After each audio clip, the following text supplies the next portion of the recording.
une édition spéciale, un plateau spécial. Vous n'aurez donc pas droit à votre dénonciation de ce matin. Nous présentons toutes nos excuses. Nous allons passer directement à l'analyse et aux commentaires d'avant-prestation de serment du président de la République du Cameroun, son Excellence Paul Biya. Je commence par le professeur Joël Meyolo. Professeur, je vous disais tout à l'heure que dans mes recherches, je n'ai pas eu une réponse satisfaisante. Hein. Probablement que vous allez m'aider tout à l'heure. Même François Mbouke dit que nous sommes rendus à la 8e prestation de serment. Alors, nous savons que le président, par des mécanismes d'ordre constitutionnel, lorsqu'il arrive au pouvoir en 1982, il avait prêté serment le 6 novembre 1982. Par la suite, j'ai également la prestation de serment d'octobre 92, la prestation de serment du 3 novembre 97, la prestation de serment du 6 novembre 2004, la prestation de serment du 3 novembre 2011, la prestation de serment du 6 novembre 2018, la prestation de serment qui aura donc lieu aujourd'hui, du 6 novembre 2025. Entre-temps, dans mes recherches, j'ai été embrouillé, je l'avoue. J'ai eu certaines informations comme s'il avait prêté serment en 84. J'ai également eu d'autres informations, on me fait comprendre qu'il a prêté serment en 88. Je suis un peu embrouillé. La prestation de serment est liée à une élection présidentielle. Tout à fait. S'il n'y en a pas eu en 84, en 88, quel serait l'objet de cette prestation de serment? C'est la question qu'il faut se poser. Et pour qu'on comprenne le sens de la question, il faut même revenir à l'histoire de la prestation de serment au Cameroun. Allons-y. Pour comprendre qu'en réalité, la Constitution de 1960, 4 mars 1960, prévoit effectivement la prestation de serment du président élu.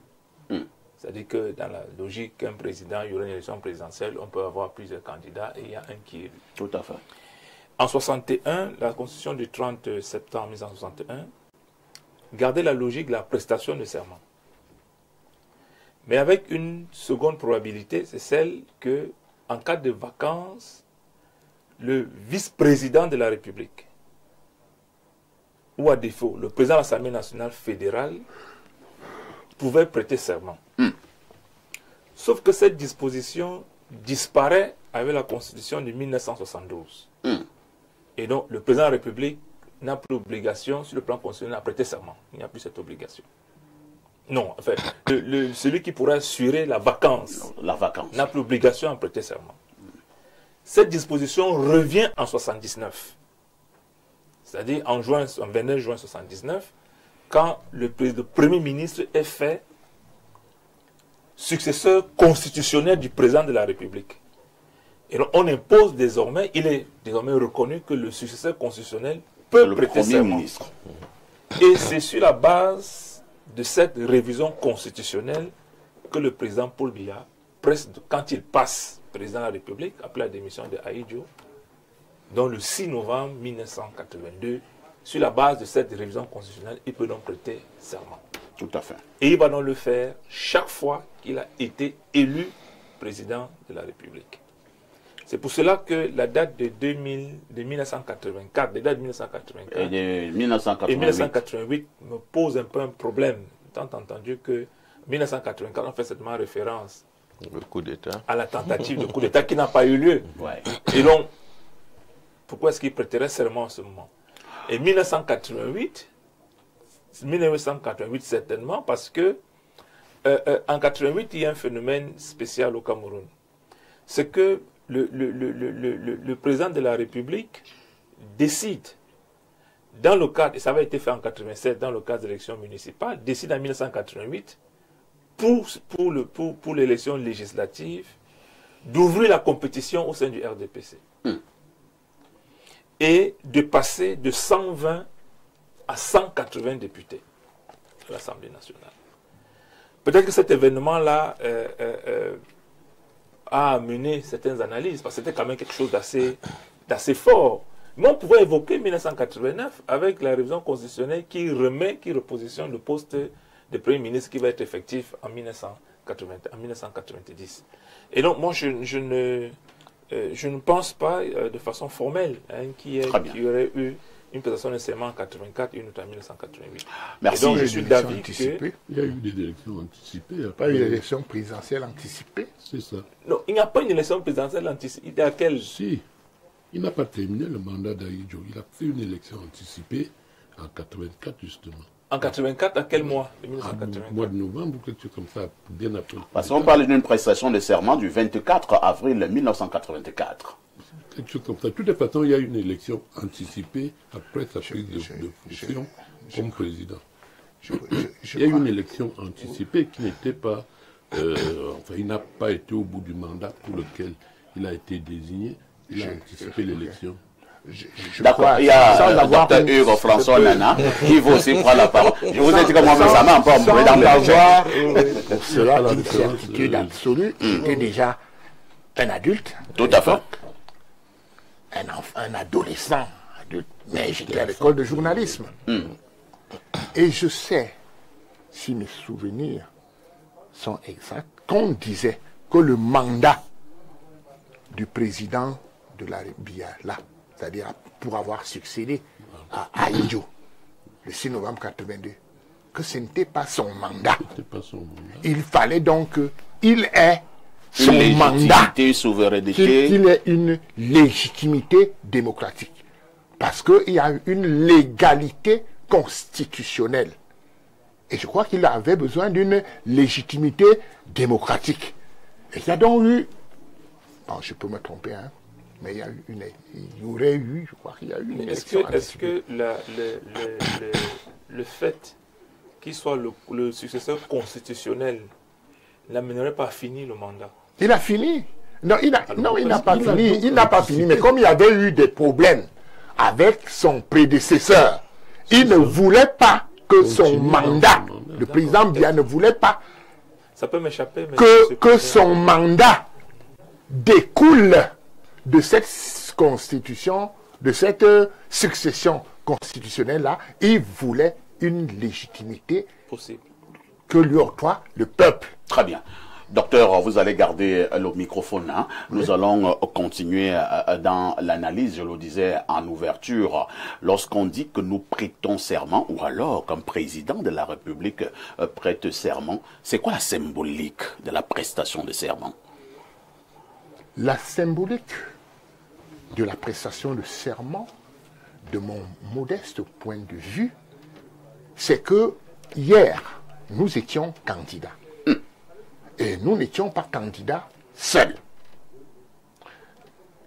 Et entre la campagne électorale et les élections, il y a une sorte de vacance du pouvoir, qui n'est pas une vacance sur le plan juridique, mais en fait, quand vous êtes candidat à une élection, vous n'avez pas encore prêté serment. En réalité, vous n'êtes pas encore véritablement le président. En réalité, c'est aujourd'hui qu'il redevient le président de la République, avec toutes les prérogatives, parce que il n'a pas échappé à votre attention que depuis un certain nombre de mois, le président n'a pas pris un certain nombre d'actes forts. Pris un certain nombre d'actes forts. Parce que ces actes-là auraient eu un certain déficit de légalité et même de légitimité. Donc, je crois qu'aujourd'hui, là, dès qu'il prête serment, la première chose, la symbolique de ça, c'est que le débat sur l'élection s'est clôturé. C'est fini. Ça veut dire que demain, là, nous ne devons plus parler ni de la campagne électorale, ni de l'élection. On doit maintenant parler des chantiers, n'est-ce pas, qui sont ceux du président qui a prêté serment. Vous avez prêté serment, mais qu'est-ce que vous allez faire maintenant? Donc, nous tournons une page et nous ouvrons une page nouvelle. Très bien. Pour terminer, je vais sortir par là, c'est un nouveau contrat. On dit un nouveau bail qu'il signe avec le peuple camerounais. C'est une signature, c'est un engagement qu'il prend aujourd'hui avec le peuple camerounais. Je ferai ceci, je ferai cela. Le peuple m'a renouvelé sa confiance. je lui renouvelle ma disponibilité à le protéger, à œuvrer pour son épanouissement et à continuer à respecter la Constitution. Bon, on va passer la parole à quelqu'un d'autre. C'est vrai que je suis un peu plus fixé ce matin. Le président Paul Biya a bel et bien prêté serment en 1984. Hein. Il a d'ailleurs eu 3878 voix. Et il y a eu des votes blancs, 607. Et il a eu un pourcentage de 100%. Donc, il a bel et bien prêté serment en 1984. Je voudrais oui, s'il vous plaît, une petite chose. Hein. Rapidement. J'ai failli oublier. J'étais présent. J'étais présent lors de cette prestation de serment. De 1984. J'étais présent à l'Assemblée. Et vraiment, si vous me donnez une seule minute, je vais vous expliquer comment ça s'était passé. Allons-y. En 1984, moi je travaillais à l'Assemblée nationale. L'un des invités de votre émission, Monsieur Sa Majesté Mila Assoute, Oui. l'année-là, si mes souvenirs sont bons, il était membre du bureau de l'Assemblée en tant que député le plus jeune. Mila Assoute. C'est moi qui vous dis. En 1984. Je suis en train de vous dire. Je suis en train de vous dire. Il est dans cette émission qu'il démente. Je vous dis que je fais partie de l'histoire. Et j'étais là. Moi, j'étais là. Oui, 1988. 88, je crois qu'il est entré à l'Assemblée en 88. Non, 84. Moi, j'ai vu Mila Assoute. Je vous dis qu'en 88, je n'étais plus à l'Assemblée. Moi, j'ai une relation avec cette prestation de serment. Parce que moi, j'étais agent contractuel à l'Assemblée. Et au moment où le président démissionnait, le président Aïdjo démissionnait, Le 4 novembre 1988. 4 novembre 1988, j'étais au bureau 403 de l'Assemblée nationale, 4e étage. Et le président actuel de l'Assemblée nationale était 4e vice-président de l'Assemblée nationale. Le secrétaire général de l'Assemblée nationale s'appelait El Hadj Amadou Ayatou. Le président Salomon Tandeng était président de l'Assemblée nationale. Ce qui est arrivé, ça c'est pour l'histoire, vous qui êtes historien, je vous donne, parce qu'il y a des sources orales dans l'histoire, je vous donne donc cette exclusivité. Le jour de la prestation de serment du président Paul Biya, en 1984, il y avait eu un problème. Il y avait même eu un petit retard. Il y a même un vice-président de l'Assemblée qui était préparé pour recevoir le serment du président Paul Biya. Vous êtes sérieux là? Je suis très sérieux. Et je suis en train... Écoutez bien.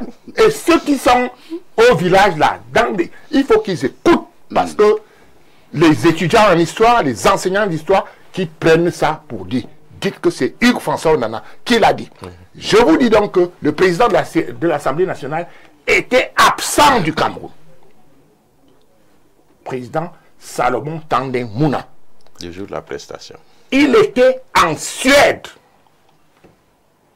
Et lorsque le président Aïdjo annonçait pour être très balade, n'est-ce pas? On nous annonce ça un peu discrètement que le président... Et le président Salomon Tandeng Mouna ne savait pas, personne ne savait qu'il y aurait une démission. Le président était à l'étranger. Il était revenu le 2 novembre. Il était revenu. Et moi, le petit Onana, j'ai été informé de ce que quelqu'un qui parlait ma langue m'a dit en patois, le patron est malade. Je pensais qu'il parlait du secrétaire général Amadou Ayatou ou de Salomon Tandeng Mouna. Il ne parle pas de lui. Le patron, c'est qui? Il m'a dit Aïdjo. Et il m'a expliqué donc pourquoi. Parce qu'on n'a pas tout le temps. Je vous disais donc que le président Salomon Tandeng Mouna était absent. Il était en Suède. Et quand il y a eu donc ces changements, on a dépêché un avion spécial. À 10 heures, Salomon Tandeng Mouna n'était pas encore au Cameroun. il est parti de l'aéroport, l'ancien aéroport, pour le palais de verre de Ngouaïkele. J'étais là. Et quand le président a prêté serment, je l'ai vu. Amadou Ahidjo, je l'avais vu. J'étais dans la salle des pas perdus de l'Assemblée. En 84 ou en 82? Je vous parlais... Là, c'est 82. Vous parlez de 82. 6 novembre 82. 6 novembre 82. Oui. 6 novembre 82, oui. Donc, c'est la date. 6 novembre 82, oui, oui. Donc, je me suis un peu trompé. De 82, oui. Bon, donc, le président... cette prestation de serment-là, c'était en 82. Mais il y en a eu une autre après les élections anticipées. Et là, c'était en 84. Je pense que là, nous sommes bien fixés. On va repasser la parole à François Mboké. François Mboké, vous qui avez couvert plusieurs prestations de serment au Cameroun et même à l'extérieur, pour vous, que revêt une prestation de serment pour un président de la République? C'est un moment unique, hein? Que ce soit pour le président ou la population ou même le monde. Vous savez, aujourd'hui, aucun pays n'est plus isolé. Tous les pays sont connectés. Ce que nous faisons ici, nous sommes suivis dans tout le monde entier. Ce qui va se passer tout à l'heure, là, sera également suivi.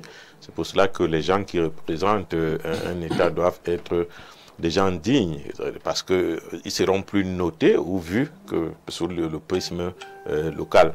Donc c'est un moment très important et qui doit revêtir plusieurs choses à la fois. La cohérence, c'est-à-dire la paix sociale et surtout, on ne peut pas avoir l'unanimité, ça n'existe pas, mais au moins avoir un consensus maximum pour tous les citoyens, et celui qui va prêter serment. Je pense que lorsqu'on va prêter serment, on n'est plus le président d'un parti politique, on devient le président de tous les citoyens, parce que j'ai eu dire que dans le message de félicitations, on a fait dire au président qui remerciait ceux qui l'ont voté, mais si on prend le vote sur les 4 millions qui ont voté, 4 autres se sont abstenus, et 2 seulement ont élu le président. Ça veut dire que le président ne sera que j'espère qu'on ne va pas le lui faire dire aujourd'hui, il sera le président de 2 millions de Camerounais sur les 30 que nous sommes. Je ne pense pas. Donc, on doit dépasser ce genre de choses lorsqu'on veut construire une nation et penser que nous étions en compétition. C'est pas la guerre.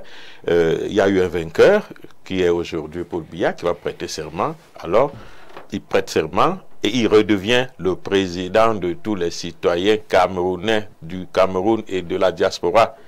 C'est de cela qu'il s'agit. C'est pour cela que c'est un moment très important pour la nation, très important pour même les relations internationales. Parce que si vous choisissez quelqu'un qui a des mauvaises, comme on dit, qui n'est plus sexy, ça veut dire qu'on ne voudrait plus avoir sur la photo avec d'autres dirigeants du monde. Cela veut dire que vous allez être mis au banc au niveau international. Donc il est important que les engagements que les citoyens prennent tiennent compte de tous ces aspects-là. Merci, François Mboké. Il y a le professeur Moyolo qui veut réagir, peut-être pour une ou deux autres précisions. Oui, allons-y, professeur. Pour revenir justement aux élections présidentielles, oui. Donc je pense que mes souvenirs se remettent un peu en place. Effectivement, il y a une élection présidentielle en 84. Tout à fait. Il y a une autre anticipée en 88. Voilà. Donc 88, 92, 97, 2004, 2011, 2018, 2017. Ça fait effectivement 8 prestations. Donc c'est exact. Est-ce que ça va faire 8 à ce moment-là? Oui. 82. Ah oui, donc ça fait 9. Oui, oui. Il y a eu 82. Voilà le débat que j'avais. Et là, ça fera 9. Vous voyez pourquoi je me disais que dans mes recherches en préparant cette émission, j'ai été embrouillé. Parce que moi, tout le Cameroun dit que c'est le 8e mandat. C'est le 8e mandat. C'est la 8e prestation de serment. Parce que si on s'en tient la 9e prestation de serment. Si on s'en tient à la révision constitutionnelle de 79. Qui imposait désormais au successeur constitutionnel de prêter serment. Il y a donc la prestation de serment de 82, de 84, de 88, de 92, de 97, de 2004, 2011, 2018 et 2025 aujourd'hui. ça fera 9. Donc, nous venons de rectifier cela en direct sur le plateau spécial d'Info TV. Hein. C'est la 9e prestation de serment et non la 8e. J'ai passé toute la nuit à fouiller. Je ne comprenais rien. Bon, nous allons passer la parole à Martin Monofon. Martin Monofon, une autre étape hein, qui aura lieu tout à l'heure, après la prestation de serment du président de la République, son Excellence Paul Biya. Il se rendra au palais de l'Unité à Etoudi et de ce côté-là, Philémon Yan, en sa qualité de grand chancelier des ordres nationaux, sera présent et il remettra les attributs de grand maître des ordres nationaux au président de la République, son Excellence Paul Biya. Il faut marteler que c'est la toute première fois pour Yan Philémon de jouer ce rôle aujourd'hui. Ça entrera aussi dans l'histoire. Absolument. Disons que tout cela, à mon sens, participe de l'application tout à fait automatique des dispositions de notre Constitution. Pour revenir sur la prestation de serment en elle-même, c'est une tradition républicaine. Chaque pays l'adapte à sa façon. Il y en a qui le font sur la Bible, il y en a qui le font sur le Coran, il y en a qui font au Cameroun, tout simplement devant le peuple, en lisant le voir. Donc, les attributs d'un président, c'est un tout. Entre autres, donc, quand on est président, on est en même temps le chef des forces armées, on est en même temps donc grand maître des ordres. C'est dans ce cadre qu'on prend, on renaît comme grand maître. Il était déjà, puisqu'il est le président sortant, et c'est un rituel constitutionnel et prévu. Donc oui, pour Yan Philémon, c'est effectivement le baptême de feu. La dernière fois, je pense que ça a toujours été Peter Mafani Moussongé. Et ce qui m'a souvent, à moi, hein, c'est une curiosité, hein, parce que le président, lui, il aime apprendre le cordon et les attributs. Je voulais justement vous poser cette préoccupation. Ça, c'est le regard du journaliste, hein, très observateur. Je ne sais pas si c'est une mauvaise observation. Ailleurs, je vois vraiment comment celui qui joue le rôle de grand chancelier de ce côté-là prend ses attributs et lui-même, il habille le chef de l'État. Mais pour le cas du Cameroun, lorsque le grand chancelier s'approche, le président lui tend toujours la main pour prendre ses attributs et lui-même les aborde. Est-ce que ça a une signification pour le cas du Cameroun? Il y a beaucoup de choses qui sont spécifiques au président Biya. Lesquelles? Entre autres, celle-là, j'ai essayé de regarder, il ne me souvient pas avoir vu ça chez un autre chef d'État, et moi je crois qu'il a beaucoup de choses d'exceptionnelles, et peut-être tant mieux. Moi je n'ai pas d'autre explication. Cela trouve une explication. Vous savez, voilà, vous savez, dans les ordres, le moins gradé ne peut pas habiller le plus gradé. Tout simplement. Est-ce que c'est un problème d'ordre? Il y a la mystique du pouvoir. C'est ça, monsieur. Vous avez peut-être raison, mais je constate que ailleurs, le président est effectivement le grand maître des ordres et il y a quelqu'un qui lui fait aborder ses... Mais ça, c'est pas la première fois, hein. C'est de tout temps qu'il ne se fait pas placer ces choses. Il les prend toujours, il les met lui-même. Peut-être que tout cela ne dure pas au pouvoir qu'il veut. Moi, je pense et il y a aussi quand même chacun a sa conception du pouvoir. Non, non. Est-ce que c'est un problème de conception du pouvoir? C'est un problème peut-être des rituels. Comment le rituel doit se faire? Est-ce que c'est acté? Peut-être c'est dans ça l'absence. L'absence d'un rituel, d'un dessin. Qui décrit exactement comment ça se passe. Bon, prenons le cas justement des médailles simples. Oui. Je pense que habituellement, c'est celui qui vous met la médaille qui le dépose sur votre costume ou bien sur votre ami. Mais pour le cas justement encore du président Paul Biya, on a souvent eu pour des événements sportifs, je prends encore le cas de 84 et 88 où il est en train de poser des médailles aux joueurs. Et il arrive président sur un joueur. Il ne pose pas la médaille sur ce joueur. J'ai oublié volontairement le nom de ce joueur. Et le joueur prend la médaille et il dépose. C'est un gardien de but. Ce joueur, c'est un gardien de but. C'est pour ça. C'est un gardien de but. Oui, docteur François Nana. François Mbouquet parlait des choses là. Je ne vais pas répéter ça. Bon, mais je crois que c'est de ça qu'il parlait. Non, bon, je ne veux pas. C'est qu'il a dit. Là, tu ne veux pas répéter ça? Je ne veux pas dire ça. On va passer la parole à Alain. Un profil, faut dire. Vous n'aurez pas eu d'autres occasions.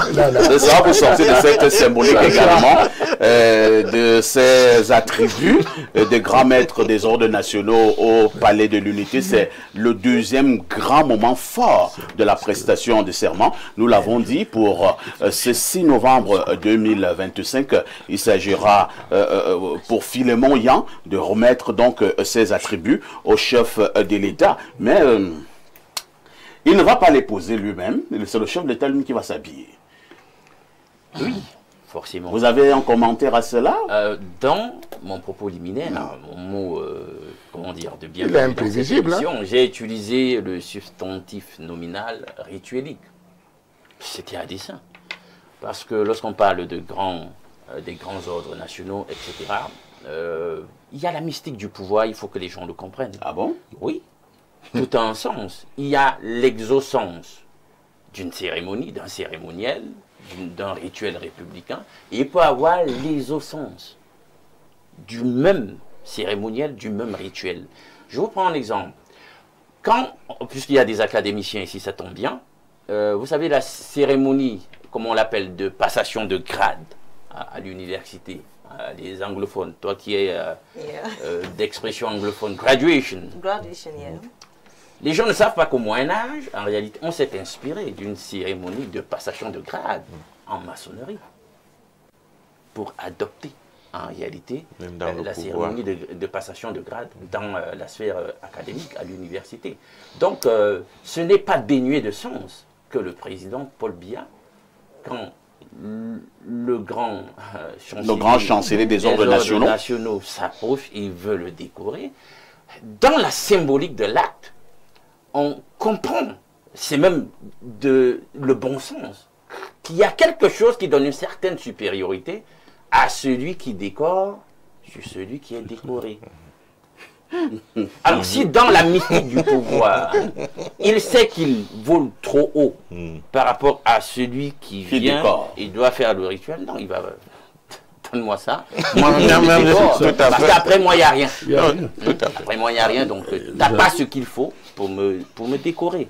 Maintenant, je reviens sur le sens de la prestation de serment. C'est un engagement solennel, c'est une solennité républicaine qui engage celui qui sera investi à défendre non seulement les lois républicaines, la Constitution, mais aussi l'intérêt commun. Je suis sûr que à ce niveau-là, ça va beaucoup faire jaser tout à l'heure dans la poursuite des débats. C'est aussi le truchement de la continuité du pouvoir et de la légalité, de la consécration de la légalité dans cette continuité du pouvoir. C'est de même aussi un acte de légitimation de celui qui va entrer en fonction, puisque c'est l'acte officiel de prise de fonction, et ça doit aussi donc légitimer au-delà de la légalité celui qui entre en fonction.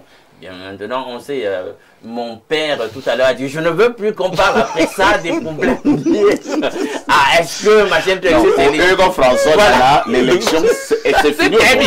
On ne parle plus de l'élection, on parle d'autres choses. Donc, il plantait déjà le décor, peut-être pas dit que ça ne va pas faire l'unanimité, mais bon, c'est comme ça.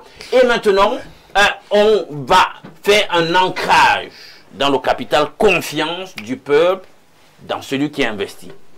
Parce que c'est aussi ça, on doit consacrer cette confiance-là. C'est lui, il faudra faire avec lui, il faudra avancer avec lui. C'est lui qui investit pour chercher le bien commun, défendre non seulement l'intégrité territoriale, mais aussi l'unité. Voilà. Merci. Hein.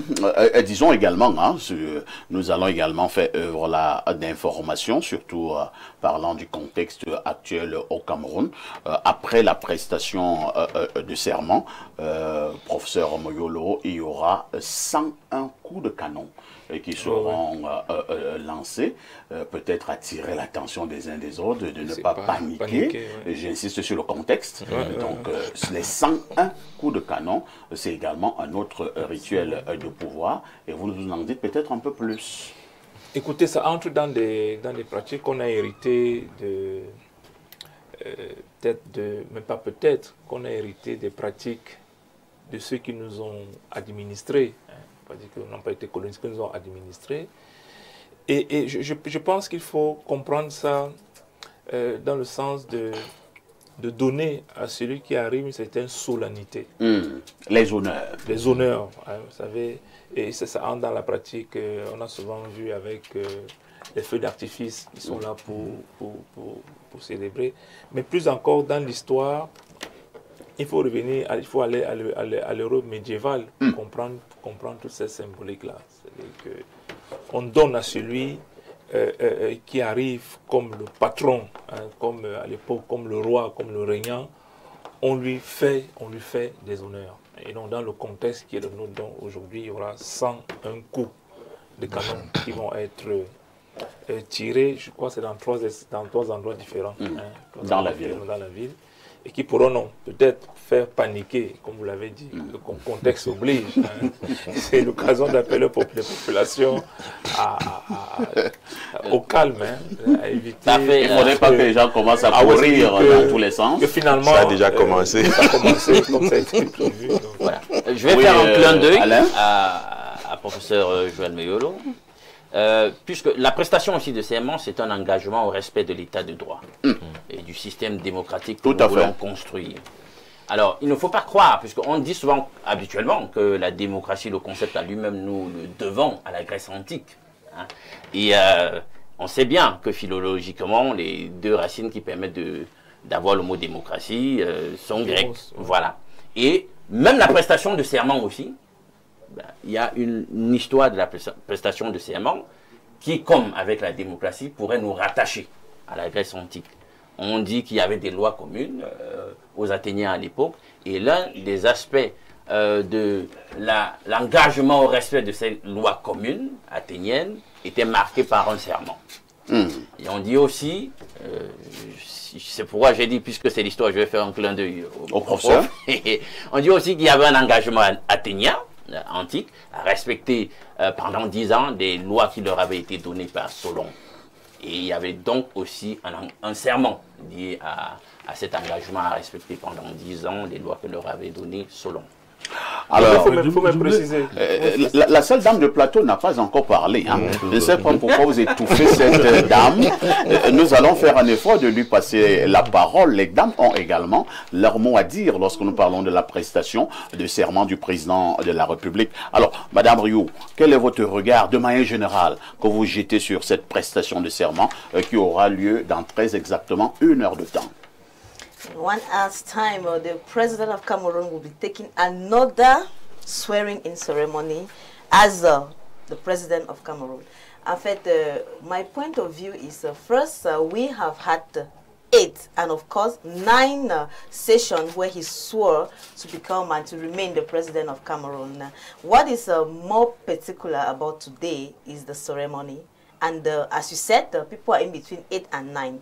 Now, I remember back then on the 4th of November, 1982, that was the day that our president, or the former president, President Amadou Ahidjo, resigned just to give birth to our president that we have today, President Paul Biya, who is for the 9th time going to swear to take care of the people of Cameroon, to maintain the oath that he took for the first time. And today, we no longer call it, it's kind of not a new swearing in, but the expectations are high and we are asking ourselves, what if it was a couple, situé marié, chaque fois tu dois aller prester un nouveau. Donc la question c'est, est-ce que cette prestation aujourd'hui c'est un nouveau vœu ou c'est juste pour matérialiser le vœu qui a été fait 8 ans passés, comme on est au 9e fois, donc l'expectation est haute et nous restons calmes parce que nous avons aussi les expectations personnelles que nous voulons entendre notre père dire aujourd'hui. So on that note, I just want to call on Cameroonians, those in the diaspora and those in the country, to remain calm, and we all have expectations, and we doubt what will be said in an hour's time, but we remain confident and hopeful that this is the change we need in Cameroon for now. Merci. Je souligne que nous devons y avoir ces autres intervenants par téléphone. Donc, prière au niveau de notre technique de nous mettre en connexion avec ces autres intervenants. Il s'agit du professeur Mila Assouté à partir de Washington aux États-Unis, mais également du docteur Eric Mbada du côté de Montréal au Canada, sans oublier le professeur Christian Tchala qui est du côté de Ngaoundéré. Je suis bousculé par les nombreuses contributions. Nous allons lire certaines très rapidement. Bonjour au plateau, c'est un grand jour aujourd'hui. Personnellement, j'aimerais que ce jour soit un nouveau commencement pour notre pays, et ce, dans tous les domaines. Et j'aimerais vraiment que le président donne sa chance à la jeunesse en commençant par mettre à la retraite tous ces papis qui ont fait de leur mieux. Un autre message ce jour. Bonjour au Cameroun, c'est le président de la République qui décerne les médailles. Voilà pourquoi quand on vous épingle une médaille, on prononce la phrase suivante: au nom du président de la République et en vertu des pouvoirs qui me sont conférés, je vous décerne. Il est donc hors de question que quelqu'un d'autre lui épingle cette médaille en dehors de lui-même. Bonne journée, c'est Ekoto. Sauf simplement que Équateur, nous avons aussi la malchance de voir comment ça se passe ailleurs. C'est pas si ailleurs, c'est pas le président de la République qui décerne les médailles. Alors, un autre message ce matin. Bonjour au panel, bonjour au commandeur de la modération. C'est Ngambarga Roger Parfait depuis Ngolmakan qui envoie cette contribution. Un autre message ce 6 novembre.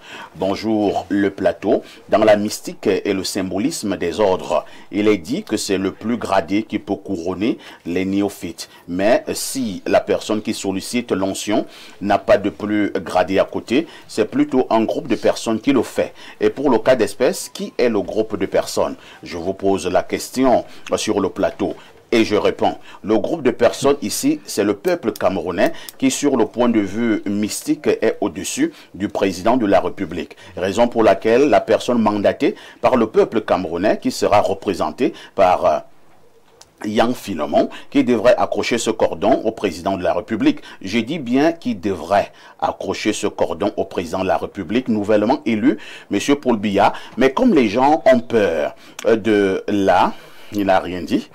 Et c'est signé Mbomborbilon Bikak. Bonjour, pourquoi 101 coups de canon et pas 51 ou 1001? C'est Georges Etungu qui envoie ce message.